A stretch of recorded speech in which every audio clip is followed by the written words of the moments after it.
Every so often we have a situation like this one where it's an interesting photo, but there's a little too much detail. We want to soften her facial features up a little bit. And the problem is, if I try and use any filter like Gaussian or Gaussian blur, even at a fairly low setting, I'm losing a little too much detail. And yeah, I could try duplicating it and lowering the opacity, but the problem is it still gets that kind of soft focus idea.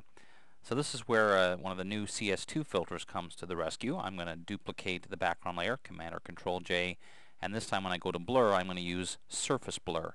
Now this is a pretty smart blur because what it does is it tries to look for definite edges and leave those alone. Now when the setting's really high, it almost has a very strange kind of cartoony looking quality. But see what's happening? See how her eyes, okay, that was a little too far. Her eyes and the shape of her nose and her lips, those haven't been affected. That's actually kind of a cool effect there, but that's not what we're talking about.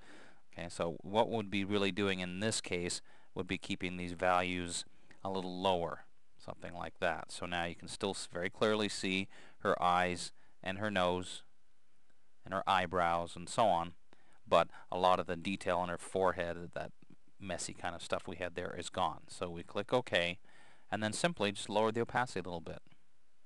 And as we do, let's lower down and then compare the original with now. That's not too bad. It needs to go a little further perhaps. Something like that.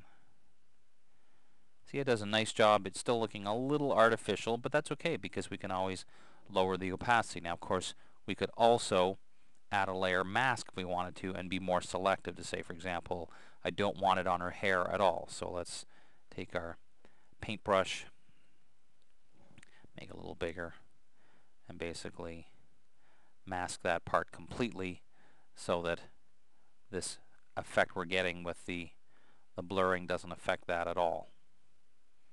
Okay, something like that. So let's look at, again, the original and now. It's a subtle difference, but that's the point. That's what we're going for, is try and make it just different enough that we remove some of those obvious blemishes without blurring out too much detail. So check it out. The surface blur filter is pretty cool and it's got some really interesting possibilities. So there you have it, the surface blur filter. Really cool, very simple. Now the nice part about this is you really can't mess it up. Oh, okay, well you can if you go a little bit too far in the settings. So just make sure you take advantage of the preview and use small settings and play around with the opacity, and you too can remove all the blemishes and look completely natural just like this. Okay, I'm Dave Cross. We'll see you next time.